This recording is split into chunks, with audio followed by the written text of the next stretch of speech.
Subscribe and download over 1 million code snippet including this tutorial from codegive.com, link in the description below. Creating a comprehensive tutorial in a text format here can be quite extensive, but I'll provide you with a basic outline that you can use as a starting point for your PDF tutorial.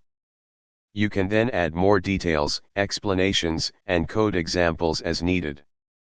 I recommend using a tool like latex or a document editor that supports exporting to PDF for a more professional look.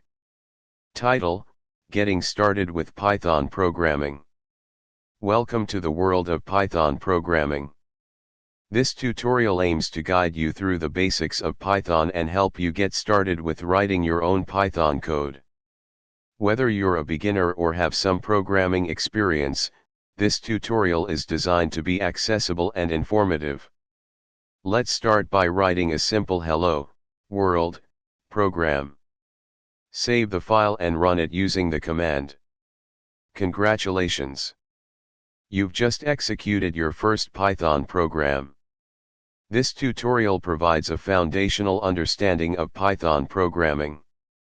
You've learned how to install Python, write basic programs, work with variables, control flow, and define functions.